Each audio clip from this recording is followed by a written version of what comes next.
Hey, food friends, and welcome to the Food Founders Podcast, your number one spot to get mentoring, guidance, and behind the scene learnings to help you understand what it really takes to launch, grow, and scale your packaged food or beverage business. On the show, you'll hear from food founders at various stages of growth, and you'll hear from me and my 14 years of packaged food and beverage experience. Each episode is packed with insights, inspiration, and learning to help you on your food business journey. I'm your host, Ainsley, and this is the Food Founders Podcast. Before we jump into today's show, I want to thank our sponsor, the Food Brands That Sell program. Food Brands That Sell is a 6-week deep dive into the CPG industry and teaches you how to win within that industry by creating a brand that you, retailers, and consumers love. Here's what a recent alumni had to say about the program. I am so grateful that I chose to do Food Brands That Sell. I learned so much about myself, my journey, and my company. These 6 weeks changed how I'm doing my business, and I can see the difference already. I no longer feel alone. If you aren't already on the waitlist, hop on over to foodbrandsthatsellwaitlist.com or grab the link below to make sure that you are first to know when the program is accepting new students. All right, let's dive into today's episode. All right, hello, food friends. Today, we're going to be talking about why food businesses fail. I'm sure you guys have heard multiple different sources of information talk about, 20% of new businesses fail within the first year. By the end of the second year, that's 30%. After 5 years, that's 50%. And those numbers can be alarming and it can make you second guess, do I want to start this business? And if you're just thinking about starting a business for the first time, maybe someone in your life has even told you these statistics to say, heck, are you sure that you want to do this? And so these numbers are real, yes, but I want to dig in a little bit more because they don't tell us the full picture. And no one talks about this. No one talks about the fact that these statistics are not telling us whether the business actually quote unquote failed because they weren't having sales, or did the food founder or the founder as a whole, because these statistics are around all businesses, did they close down the business because they realized this wasn't the best business for them to move forward in, or they didn't necessarily want to do this anymore? Did they drastically pivot the business to be something completely different? These statistics don't tell us this. All it tells us is high level, this number of businesses started. By the end of year one, this many were still around. Doesn't tell us who pivoted, doesn't tell us who decided to close this down, open up something completely different. So there's a great book that someone recommended to me when I first started on my entrepreneurial journey called The E-Myth. I think it's called like E-Myth Revisited or something, but I will link that up in show notes because I think it's really important because it talks about if you're starting a business for something that you're passionate about. Let's say you love baking cookies. Great. Maybe you decide, heck, I'm going to go start a business selling cookies, baking cookies. Great. Once you decide to make that shift, you're no longer just baking cookies. You are baking cookies, yes, but you're focused on sourcing ingredients at a mass scale. Maybe you're focused on having a co-packer create that. You're focused on marketing, sales, your website, orders, sponsorship, all these different things. It's no longer just about the product. And so for some people, that's okay. But for other people, it takes away the joy in what they were doing as a whole. And then they end up hating the business that they have. And for those people, they might close that down and happily open up a different business or just not do business at all. And they're like, heck, I love making cookies. I don't want to do anything to take away that love for it. So I think that that's a really important concept to think about because I see food founders start their business for two reasons. Number one, you have a great product already. you're making delicious cookies or you have a delicious sauce that people love and you know it's delicious. People tell you it's delicious and people sometimes are even just asking you to like package it up. That's one type of food founder. You have a great product already and you say, heck, why don't I take this to the masses? The second type of food founder that I see is someone who has a health issue or has a health issue in their family or with loved ones. And they realize that they need to create their own solution to overcome that. So they do that. And then they realize, heck, there's all these other people out there that also have this health issue. Why don't I share this with the world? And these are both wonderful reasons to start a business, to start a food business. And why I absolutely love working with food founders is because there is also this personal touch that is often behind what you are doing. But for some people, it can take away the passion when we start to bring it to life. And that is okay because sometimes we weren't meant to do that. We were meant to do something else. And I have this example in my own life where, for me, early in my entrepreneurial days, when I was working full time, and I had, fantasized about leaving and going to become a naturopath or a holistic nutritionist or a health coach, something to help people with their food. I have always been a believer that food is medicine and it can help us and it can heal us. And so for me, that was, maybe I'll do that one day, but I hadn't yet, had the courage to be able to leave my business, my day job and go and start that. So once I had decided, okay, I'm going to go into this entrepreneurial journey, I decided that, heck, let's try out this health coaching thing. So I had found a course that made sense for me.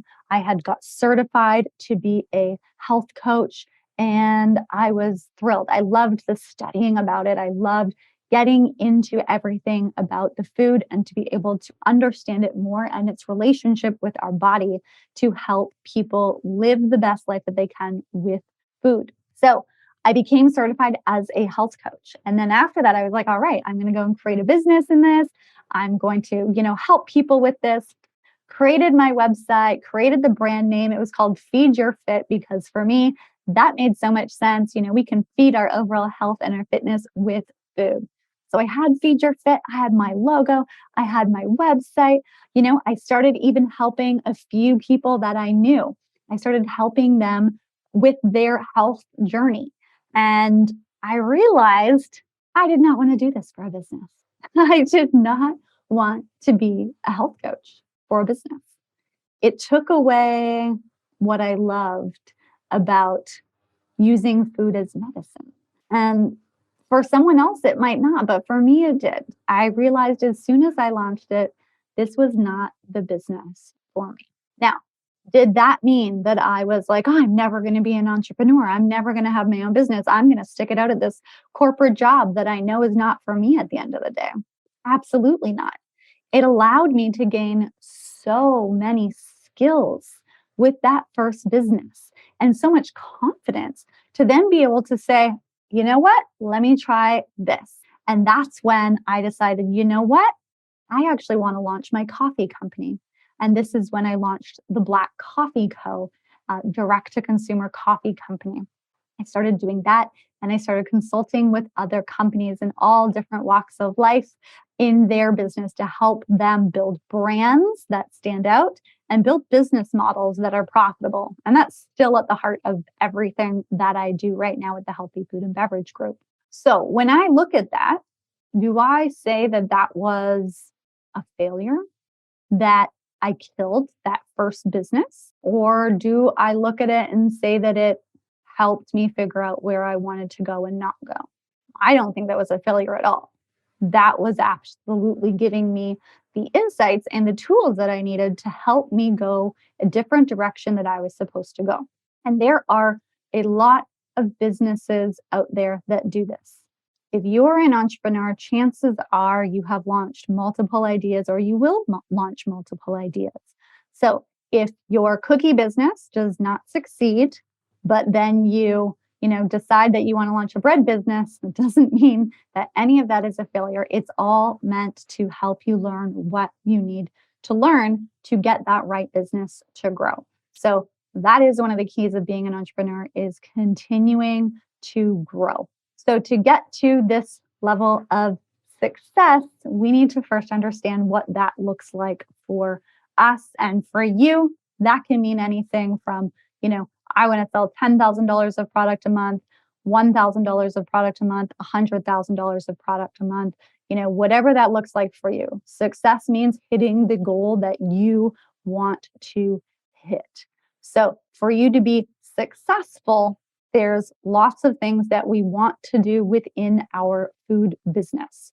So I'm going to dive into some of the top things that are going to help you be successful in your food business and how to make sure that your food business does not fail. So we're going to dive into 7 things that you can do to make sure your food business does not fail. And this is just based on, seeing so many food founders out there, seeing so many different brands, and speaking with hundreds of different food brands every single year. So number one reason why food businesses fail, and again, fail is relative, is because the food founder doesn't have a set vision or goals for the business at the beginning. You have a great product, but maybe that's about it.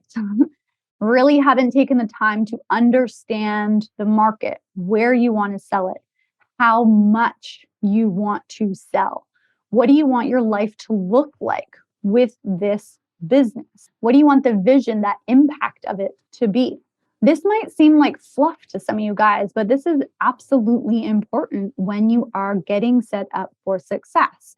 Because if you don't know where you want to take this business, you might say, heck, this is a quote unquote failure, and close it one day because you just hadn't set these goals at the beginning. If you know that you have started a food business because you want to spend more time with your family and be able to have financial success to support your family, well, if you're working more hours in your food business than what you did in your corporate job, and you have zero time for your family, but you're making $100,000 a month, guess what? That's a failure. That is not the success that you set out to create. So success is not just the financial piece, it is the type of business that you want to have. But to build the business that you want to have, you need to have a clear vision for that. So, number one, make sure you have a vision right from the beginning and make sure you have goals for how you want your business to look. Number two reason that food founders fail is they focus too much on their product. I talk about this a lot. Look, your product is absolutely important. There is no question about that. But if you don't set up your business properly as a whole so that it is all the different pieces, if you don't look at the marketing, if you don't look at the sales, if you don't look at your branding, it doesn't matter how delicious your product is, because people aren't going to pick it up. They're not going to be able to find you. They're not going to pay the price. Stores aren't going to list you. The product is only one piece. And yes, it is an important piece, but if you are focusing way too much on your product, this is going to hurt your business. One really easy way that I can tell if someone is focused too much on their product is if they're in the early stages of business still, and they have, a lot of different products. When I look at food founders, there are different stages, everything from a seed to a sprout to budding to being able to harvest. There's this whole kind of stage that you're going to go through in your business. And it is not the early stages of having a business in those early phases where you want to have a whole lot of products. So in the beginning, we want to have ideally around 3 SKUs, maybe up to 7, depending on the category. If you're online only, maybe 10, but not 15. And for realistically, most food brands having anything more at the very early stages does not make any sense. But what I see a lot of food founders do is say, oh, let me just introduce this new flavor. Oh, I really like this flavor. Let me introduce it. And you are relying on growth coming from a new flavor when you haven't yet figured out how to make all the other flavors work. And let's be honest, if you have 15 SKUs, a retailer's not going to carry 15 SKUs anyways. So make it easier for them to say yes by giving them your top selling products. And if you don't know what those are, you don't know what those should be, well, we need to look at what's happening in the market. You really need to understand what those top flavors are going to be. So less is more. So do not introduce just more products and do not just focus on your product. So reason number 3 that I see food brands fail is being afraid to invest in themselves and in their business. So whether this is investing in the right packaging, in branding, investing in coaching, consulting, investing in a great website, brands that are afraid to invest at a higher level do have a higher chance of failing. And, I don't just say this because you need to spend tens of thousands of dollars in your business. Absolutely not. But you do need to invest something because you need to put your best foot forward into your business. Think about your business as a marathon. Who do you think has a better chance of winning a marathon? The person who trains by themselves, makes up their own plan, wastes a bunch of time searching online for meal plans and workout plans and, tries to motivate themselves in terms of what to do. But, sometimes they just don't. And maybe they've never even run a marathon before. There's that person, or there's, their competitor who also hasn't run a marathon before, but they decide to hire a trainer who has helped lots of other people run marathons and do really well. This trainer who can tell this athlete what to eat, what not to eat. They can monitor your progress. They can help you course correct. They can tell you what your training should look like and help make sure that you stick to the plan and hold you accountable. I don't know about you guys, but I'm putting my money on the second athlete who has hired someone to help them win. And that is one way of investing in your business that is incredibly important in the early stages.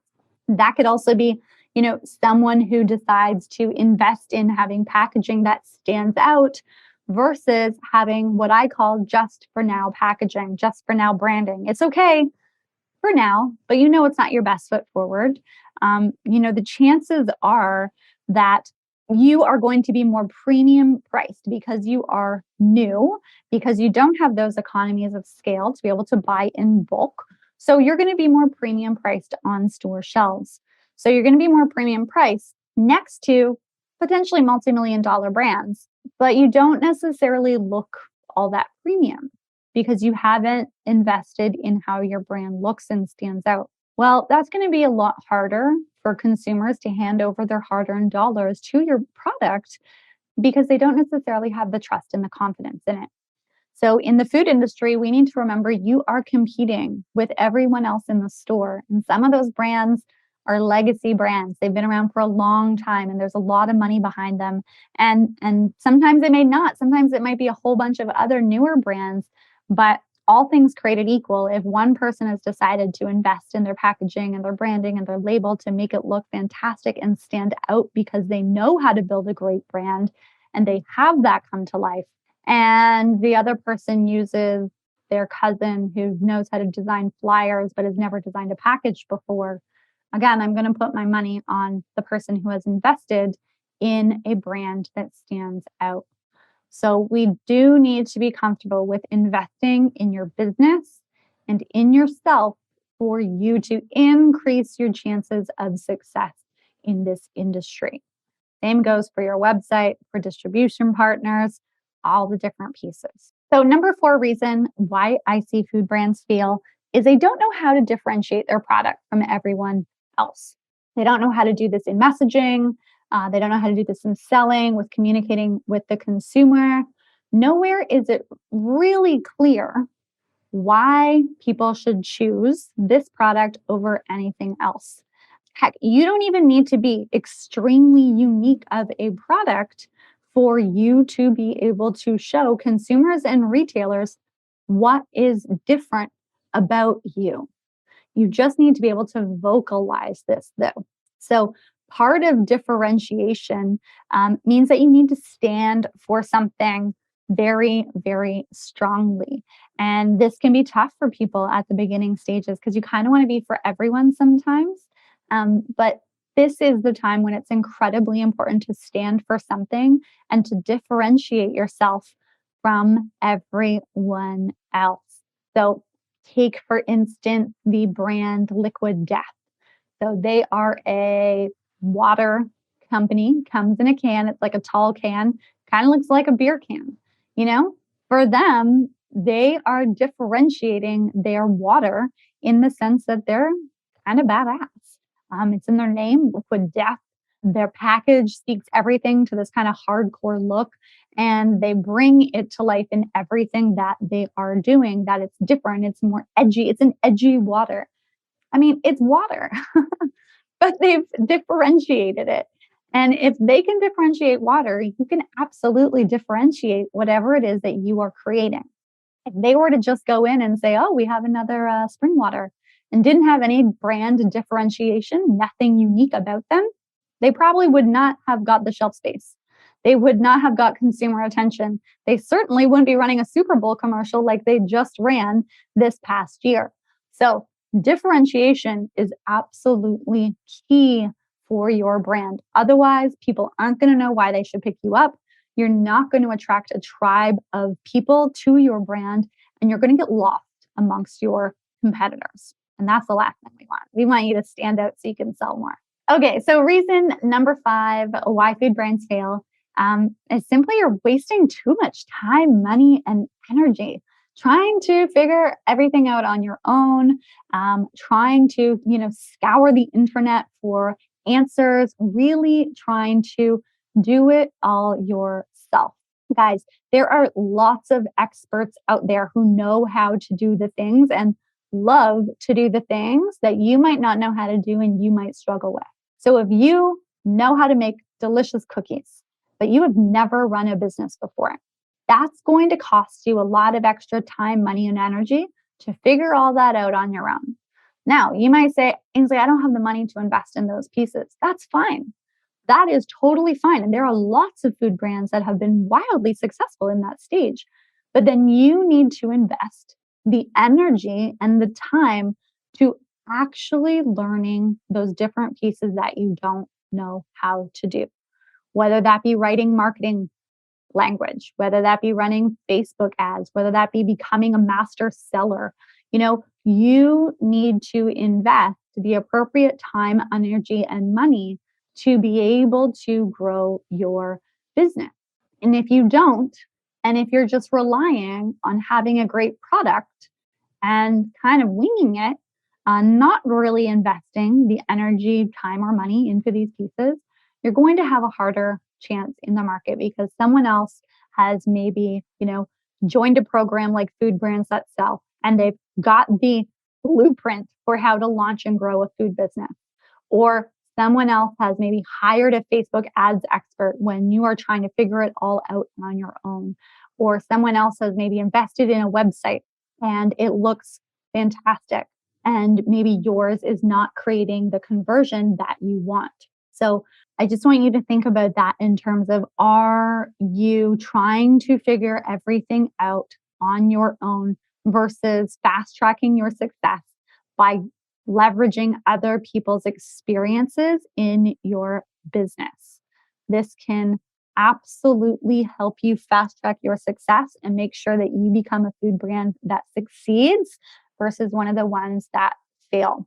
So there's a lot of different options out there for you, but I promise you, having someone take you in the elevator to get to where you're going is going to save you a lot of time, energy, and money versus trying to take the stairs on your own and maybe getting lost on the way up. So number 6 reason why food brands fail is they don't know their numbers. So guys, You have to know your numbers in the business. You have to know what your ROI looks like, your return on investment. You have to look at what your customer lifetime value is. You have to look at conversion rates, sell-through rates, shipping rates, your cost of goods sold, your margin. There's a lot of numbers in the food industry, absolutely. And for you to really be able to ensure your success, we need to understand what those numbers look like. I have seen brands not know their numbers, and they might be on some store shelves, but then they kick themselves because once I go in there and start looking at their numbers with them, they realize they're losing money with every product that they sell. This is incredibly important, guys. You need to know your numbers to make sure that you're succeeding. I've seen other brands, be running advertising and be ready to turn it off because they're like, it's not giving me the return on investment that I want. And then again, I go in there and I dig deeper and look at the numbers in a more deep way. And I say, heck no, you're not turning these off. We're doubling down on the investment because these ads are absolutely giving you a return on investment. Just wait 3 months and you're going to be making 4 times your money. So it's important to look at these numbers and constantly be trying to do the pieces that are going to improve them. You kind of need to get obsessed with the numbers and be able to optimize them as much as possible, whether that be optimizing landing page conversions, making sure that you are optimizing your ad spend. And of course, especially these days, making sure that your cost of goods sold and margins are optimized as much as possible. So not knowing your numbers can put you in a lot of hot water. So definitely make sure that you know your numbers as you grow to help, secure your success in the industry. And number 7 reason why I see food founders fail is really not understanding if there is even a market for what it is that you want to sell. This kind of ties into number 6, where it talks about knowing your numbers. But you have to look at the data and assess if there is really a market for what it is that you want to put out there. Is the market hungry for what it is that you want to sell? Yes, we want to build a business built on our passion, on our values, but that needs to line up with the industry. Does the market want a vegan, nut-free, gluten-free cacao mix?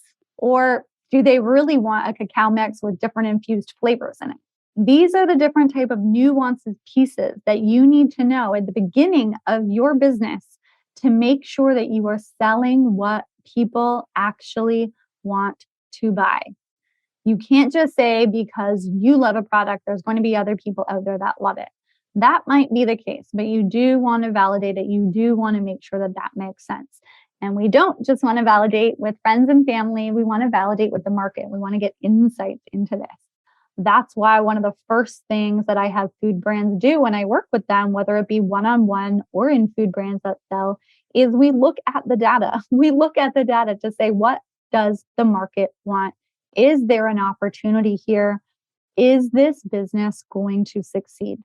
And it makes a heck of a lot more sense to understand that earlier on than struggle in your business for 3 years, only to find out that the market never even really wanted what you were selling.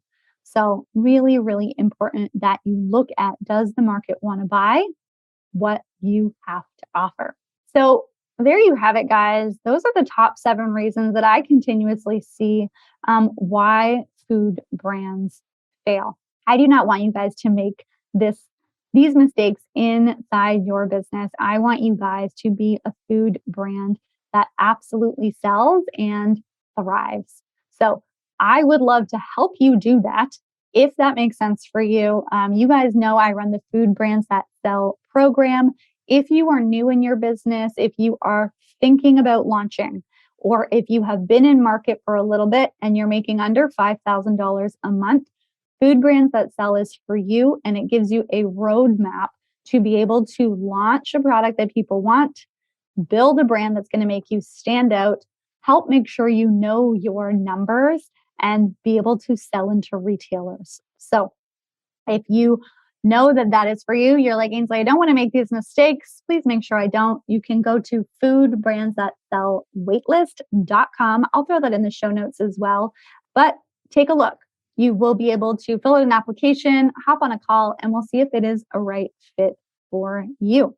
So guys, that's it. This episode is all about making sure that your food brand succeeds. And remember, success is what you define it as. So let's figure out what success looks like for you and help make sure that you build a food brand that sells and build a food brand that gives you the business and life that you want. So that's it for this week, food friends. In our next episode, we will be back hearing another food founder journey to give you practical tips and strategies to help you launch, grow, and scale your packaged food business. That's it, food friends. Until next time, stay hungry. That's it for this week, food friend. Thanks for tuning in. If the show helped you in any way, please go ahead and leave a rating or review of the show below. I also want to thank our sponsor one more time, the Food Brands That Sell program, the program to transform how you navigate the CPG industry and ultimately sets you up for success within it. Go ahead and get yourself on the waitlist using the link below, or you can put yourself on the waitlist at foodbrandsthatsellwaitlist.com. Catch you next time, food friend.